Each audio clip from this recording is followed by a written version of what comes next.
يصلي وسلم دائما ابدا على حبیبک خیر الخلق کلہم۔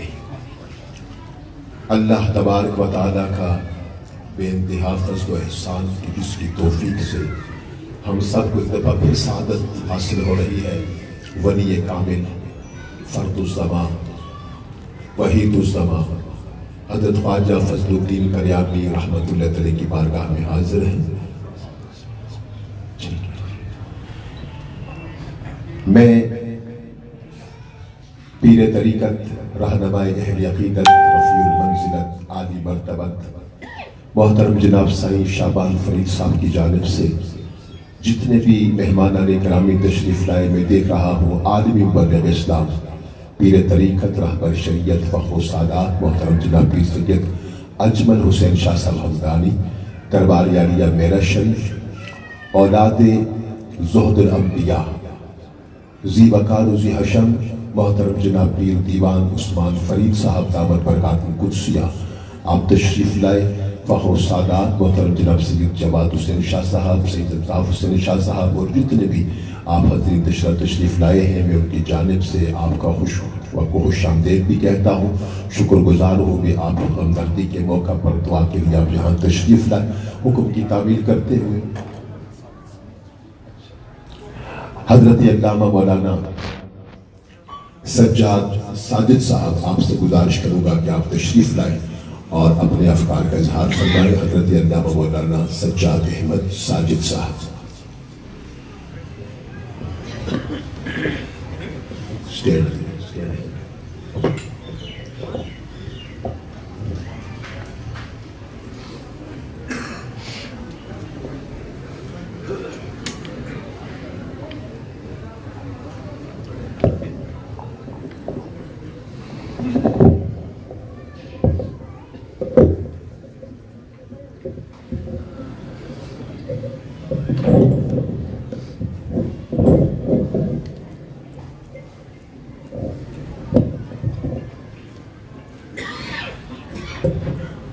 الحمدللہ رب العالمین والصلاة والسلام علی سید الانبیاء والمرسلین وعلی آلہ واصحابہ اجمعین، اما بعد فاعوذ باللہ من الشیطان الرجیم، بسم اللہ الرحمن الرحیم۔ کیف تکفرون باللہ وکنتم امواتا فاحیاکم ثم یمیتکم ثم یحییکم ثم الیہ ترجعون۔ صدق اللہ مولانا العظیم، صدق رسول النبی الکریم، ونحن علی ذلک لمن الشاہدین والشاکرین والحمدللہ رب العالمین۔ ان اللہ وملائکتہ یصلون علی النبی یا ایھا الذین آمنوا صلوا علیہ وسلموا تسلیما۔ الصلاۃ والسلام علیک یا سیدی یا رسول اللہ، الصلاۃ والسلام علیک یا سیدی یا حبیب اللہ، الصلاۃ والسلام علیک یا رحمۃ للعالمین وعلی آلک وصحبہ یا خاتم النبیین۔ حمد و صلاۃ کے بعد محترم المقام سادات کرام، مشائخ اعظام، اولیاء کرام، علماء ذی وقار، ثناخان مصطفیٰ، بالخصوص آج کی اس محفل کے داعی اور منتظم پیر طریقت سجادہ پیر شعبان فرید صاحب مدد اللہ،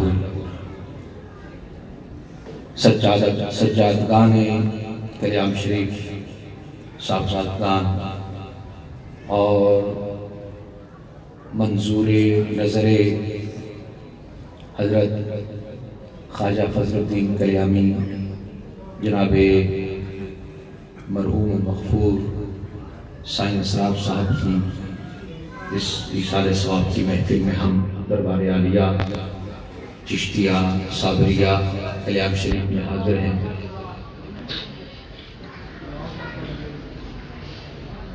حضرین ذی وقار،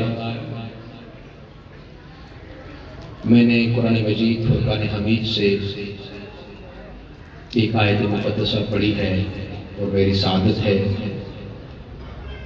باعث شرف ہے کہ آج حضرت خواجہ خواجگاں فرد الزمان منظور بارگاہ الہ حضرت خواجہ فضل الدین کلیامی چشتی صابری رحمۃ اللہ علیہ کی بارگاہ میں آپ کے قدموں میں کھڑے ہو کر چند کلمات میں پیش کر رہا ہوں، اور ہماری یہ بھی سعادت ہے کہ جود الانبیاء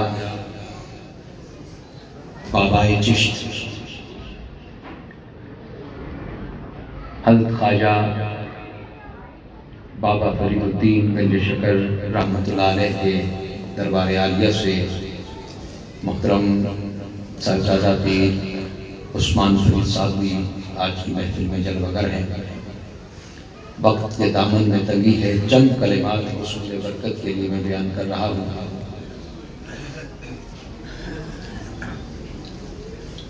رب کائنات نے سورہ بقرہ میں اپنے ہونے پر چند دلائل بیان کیے، جس میں سے ایک میں نے آپ کے سامنے آیت مبارکہ پڑھی ہے۔ آیت مبارکہ کا آغاز ہی بڑا پرکیف ہے کہ رب نے فرمایا کیف تکفرون باللہ، تم اللہ کا انکار کیسے کر سکتے ہو، وکنتم امواتا، جبکہ تم مردہ تھے، فاحیاکم، اس نے تمہیں زندگی عطا کی، ثم یمیتکم، پھر وہ تمہیں موت دے گا، ثم یحییکم، پھر وہ تمہیں زندگی دے گا، ثم الیہ ترجعون، پھر تم سب اس کی بارگاہ میں لوٹائے جائے گا۔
حاضرین گرامی، انتہائی اختصار کے ساتھ میں نے عرض کیا ہے، چند باتیں پیش کروں گا۔ رب نے فرمایا تم اللہ کا انکار کیسے کر سکتے ہو، جس کا سادہ معنی یہ ہے کہ تم اس کا انکار نہیں کر سکتے۔ کیوں نہیں کر سکتے؟ فرمایا تم مردہ تھے، اس نے تمہیں زندگی دی، یہ جو ہماری زندگی ہے، ثم یمیتکم، اس زندگی کے بعد وہ پھر تمہیں موت سے ہمکنار کرے گا۔ علامہ اقبال نے فرمایا تھا موت کو سمجھے ہیں غافل، اختتام زندگی ہے یہ شام زندگی، صبح دوام زندگی۔ تم مردہ تھے، اس نے تمہیں زندگی دی، ثم یمیتکم، وہ پھر تمہیں موت سے ہمکنار کرے گا۔ جس طرح موت آتی ہے، ہر ایک کی آئے گی، کئیوں کو آ گئی، اس موت کے بعد اور حشر کے درمیان میں کیا فرق ہے؟ فرمایا ثم یحییکم، وہ پھر تمہیں زندہ کرے گا۔ اس موت کے بعد قیامت سے پہلے وہ زندگی کون سی ہے؟ اسی کو برزخ کی زندگی کہتے ہیں، اسی کو قبر کی زندگی کہتے ہیں۔ ثم الیہ ترجعون، پھر تم قیامت کے دن اس کی بارگاہ میں اکٹھے کیے جاؤ گے۔ لہٰذا یہ بحث نہیں ہے کہ مرنے کے بعد کون زندہ ہے کون زندہ نہیں ہے۔ زندگی ہم کس کو کہتے ہیں؟ یہاں اہل علم، اہل دانش، اہل فضل و کمال، پیران اعظام، فخر السادات پیر سید اجمل شاہ صاحب و دیگر اہل علم یہاں تشریف فرما ہے۔ الطاف حسین شاہ صاحب بہت بڑا نام ہے، ہمارا فخر ہے، تشریف فرما ہے۔ سائیں صاحبان تشریف فرما ہے۔ آپ ذرا غور فرمائیں، یہ سب برکتیں سمیٹتے ہوئے کہ جی مرنے کے بعد کون زندہ ہے کون زندہ نہیں ہے، اس آیت مبارکہ نے مسئلہ صاف کر دیا کہ اس زندگی کے بعد جو موت ہے، اس موت کے بعد زندگی ہے قیامت سے پہلے۔ اس لیے مرنے کے بعد ہر ایک زندہ ہے، کافر ہو تب زندہ ہے، مومن ہو تب زندہ ہے۔ فرق یہ ہے کافر ہے سزا میں زندہ ہے، مومن ہے تو جزا میں زندہ ہے۔ زندگی کیا ہے؟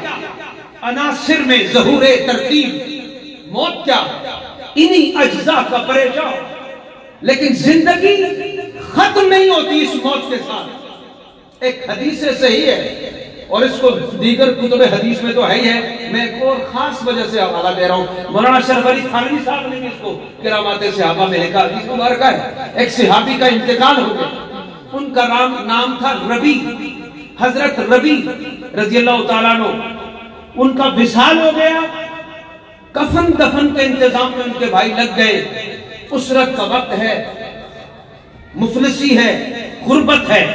جب کفن دفن کے انتظام میں کوئی تھوڑی سی تاخیر ہوئی، ان کی میت چارپائی پہ پڑی ہے اور ان کے بھائی کفن دفن میں لگے، جب تھوڑی تاخیر ہوئی تو حضرت ربی چارپائی پہ اٹھ کے بیٹھ گئے، چہرے سے کپڑا ہٹایا، کہنے لگے جلدی کرو مصطفیٰ انتظار کر رہے۔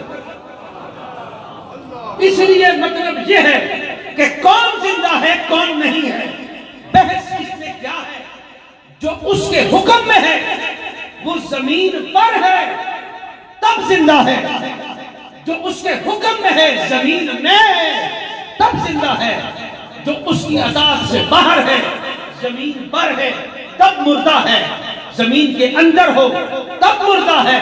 لیکن جس نے عشق کی منزل سے آچنائی ہے، جو سوختہ بارگاہ خدا، جو سوختہ بارگاہ مصطفیٰ، جس نے اپنی نسبت کو مصطفیٰ سے مستحکم کیا ہو، جس نے اپنے اوپر ریاضت اور مجاہدے کو لازم کیا ہو، جس نے اپنی زندگی کے ہر لمحے کو، ہر سانس جو آ رہی ہے جا رہی ہے، اس مالک حقیقی کی یاد میں گزار دیا ہو، ان کی زندگی کی سب سے بڑی نشانی یہ ہے کہ وصال کے سینکڑوں سال کے بعد ان کی قبر بھی زندہ ہو رہی ہے، ان کی تربت بھی بولتی ہے، ان کا مزار بولتا ہے۔ ایک لفظ بول دوں، چھوٹا آدمی ہوں، اردو سے شغف ہے، ذرا میں ایک لفظ پیش کروں، مزار قبر کو نہیں کہتے، مزار زیارت سے، جناب بڑا آپ کا شرف، مجھے شرف ملا آپ کی زیارت کی، زیارت کرنے والے کو کہتے ہیں زائر، جس کی زیارت ہو، جس جگہ کی زیارت ہو اس کو کہتے ہیں مزار۔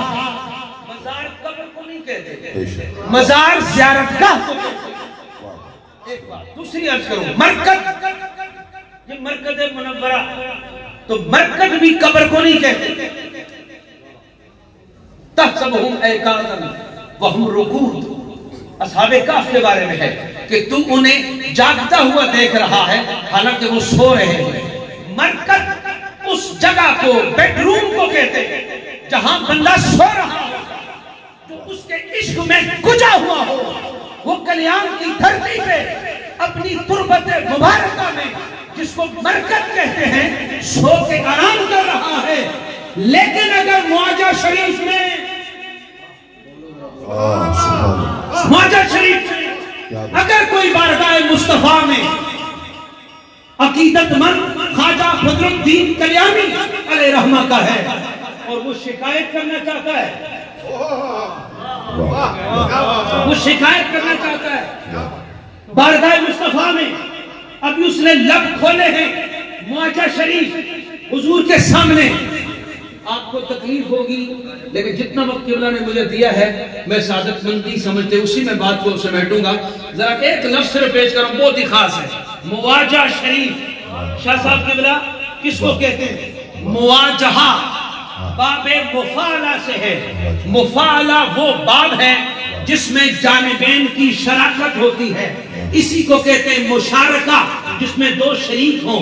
مخاصمہ جہاں دو جھگڑ رہے ہوں، مقاتلہ جہاں دو کی لڑائی ہو رہی ہو، ایک نہیں ہوتا۔ باب مفاعلہ کی خصوصیت یہ ہے کہ اس میں جانبین شریک ہوتے۔ مواجہہ وجہ سے بنا، وجہ توجہ سے ہے۔ مواجہہ کو مواجہہ جو بارگاہ مصطفیٰ ہے، جالیوں کو مواجہہ کیوں کہتے ہیں؟ اس لیے کہتے ہیں مواجہہ کا لفظ بتا رہا ہے، اے غلام مصطفیٰ، اے عاشق مصطفیٰ، جو تو بارگاہ مصطفیٰ میں آیا ہے، جس طرح تو مصطفیٰ کو دیکھ رہا ہے مصطفیٰ تو دیکھ رہا ہے. تیری نگاہ جناب کی طرف، جناب کی نگاہ تیری طرف، تو نگاہ ناز سے دیکھ رہا ہے، وہ نگاہ نیاز سے دیکھ رہا ہے. تو نگاہ جذب سے دیکھ رہا ہے، وہ نگاہ برکت سے دیکھ رہے ہیں. تو نگاہ سوال سے دیکھ رہا ہے، وہ نگاہ عطا سے دیکھ رہے ہیں. سبحان سبحان اللہم بارک. جو مقام ہے جن کو دیکھیں، جن کا مقام ہے، جن کی بارگاہ میں حاضری ہوتی ہے. حضرت بابا فضل الدین کلیانی وہ ہستی ہیں، بندہ کھڑا ہے مواجہ شریف میں حضور کے سامنے اور وہ کسی کی شکایت کرنا چاہتا ہے. میں اکثر سے یہاں آتا ہوں، کئی چہرے میرے جاننے والے ہیں. میں چشتی صاحب رہی ہوں اللہ کے فضل سے. ان کی شفقت اور ان کے اسی اپنی زبان میں بولتے ہیں کہ نہ دے پلے تلے رہنے. سبحان اللہ، پلے تلے رہنے. تو اس نے مونڈے پہ، اس نے شکایت کی بارگاہ مصطفیٰ میں، شکایت کرنے والا ہے.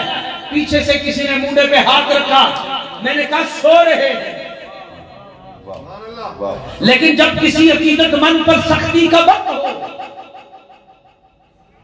تو پھر کرم نوازی اور بندہ نوازی بھی کرتے ہیں.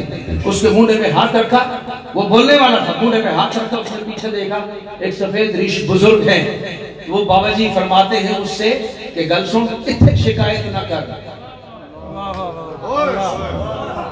اتنے شکایت حضور کی بارگاہ میں، چونکہ سپریم کورٹ ہے نا، پھر اگے سماعت ہی نہیں. یہاں شکایت نہ کر. یہ تو جس کی شکایت کرنے والا ہے نا، وہ میرا عقیدت مند ہے، میں اس کو سمجھا دوں گا. لیکن یہاں شکایت، یہ کیسا مقام ہے اور یہ کیسا مقام ہے. کتابوں میں چھپا ہوا ہے، میرے منیر میں لکھا ہوا ہے. قاضی صاحب نے کہا ہم آپ کا جنازہ نہیں پڑھنے دیں گے. فرمایا کہ میرا جنازہ شریعت کا شعر پڑھا. حضرت خواجہ پیر سید مہر علی شاہ کولری رحمت اللہ علیہ جب اسٹیشن پر پہنچتے ہیں، بابا جی کا جسد اطہر یہاں ہے لیکن آپ اسٹیشن پہ کھڑے ہیں. پیر مہر علی شاہ صاحب فرماتے ہیں تُس آئے تھے کتے اسد جنازہ پڑھنے سے آیا. عرض کی کہ آپ سادات ہیں، جب آپ کلیام آئیں گے میں کھڑا ہوں گا، استقبال کروں گا، پھر لوگ گلہ کر سن تا میں اتھے آ گیا، میں کہ سلام پیش کریں. تو میں جا کے لیٹو اسا جنازہ پڑھنے سے آ گیا. یہ وہ جگہ ہے خرق کے پاس خبر کے سوا کچھ اور نہیں، تیرا علاج نظر کے سوا کچھ اور نہیں. یہ وہ نسبت کا مقام ہے جو حضرت قبلہ سائیں اسرار صاحب کو رب کائنات ان کے درجات کو بلند کرے، کروٹ کروٹ جنت دے. بڑا وقت ہے، بڑا دل بھی ہے، بڑی بات بھی ہے، لیکن ایک اشارہ کروں. سائیں صاحب کو جتنا میں نے دیکھا، تقریباً کوئی مجھے 25-26 سال ہو گئے یا حاضری دیتے ہوئے. سائیں اسرار صاحب رحمت اللہ تعالیٰ علیہ فقر کا پیکر، اخلاص کا مجسمہ، تواضع اور انکساری میں جذب میں ڈوبے ہوئے ہیں کہ جب بھی جس کے ساتھ بھی جو بابا جی کا مہمان ہوتا، سائیں اسرار صاحب پچھ کے اس کا احترام کرتے اور اس کی خدمت میں کسر نہیں چھوڑتے. فارسی والے یہ کہتے ہیں ہر کے خدمت کر او مخدوم شد، جو خدمت کرتا ہے وہ مخدوم ہوتا ہے. اور نصیر الدین نصیر گیلانی کی ان اشعار میں بات کو ختم کرتا ہوں کہ یہاں جس کو نسبت فقراء کی ملتی ہے وہ گردن جھکا کے چلتا ہے، لیکن جب حشر ہوگا پھر وہ گردن اٹھا کے چلے گا. کیسے چلے گا؟ کیسے چلے گا؟ کیسے چلے گا؟ غلام حشر میں جب سید الورا کے چلے، لوائے حمد کے سائے میں سر اٹھا کے چلے. بابا جی نے جو چراغ جلائے تھے، یہ چراغ بجھ نہیں سکتے. میری طرف دیکھیں گے، یہ چراغ بجھ نہیں سکتے. کیوں؟ پھر دیکھیں، چراغ لے کے جو عشاق مصطفیٰ کے چلے، ہوائے تند کے کے جھونکے بھی سر جھکا کے چلے، انہی کی زیست ہوئی آبرو کے ساتھ بسر، جو ان کی چادر نسبت میں سر چھپا کے چلے، نظر عالم پاکیزگی پڑے ان پر، مسافران لحد اس لیے نہا کے چلے، جناب آمنہ اٹھی بلائیں لینے کو، جو سر پہ تاج شفاعت کا وہ سجا کے چلے، نصیر ان کے سوا کون ہے رسول ایسا، جو بخشوانے کو تو بخشوا کے چلے، نصیر ان کے سوا کون ہے رسول ایسا، جو بخشوانے کو آئے تو بخشوا کے چلے۔ وآخر دعوانا الحمدللہ رب العالمین۔ میں مشکور ہوں قبلہ پیر طریقت رہبر شریعت صاحبزادہ پیر شعبان فرید صاحب کلیامی کا، اللہ تبارک و تعالیٰ آپ کو صحت کے ساتھ درازی عمر عطا فرمائے، اور بابا جی کی دربار کی اسی طرح خدمت کے شرف سے بھی حیات فرمائے، اور حضرت قبلہ صاحبزادہ پیر دیوان عثمان فرید صاحب کا بغداد شریف میں اکٹھی ہماری ملاقات تھی، اللہ تبارک و تعالیٰ آپ کو بھی اہل چشت کے سروں پر قائم اور دائم فرمائے۔ وآخر دعوانا الحمدللہ رب العالمین۔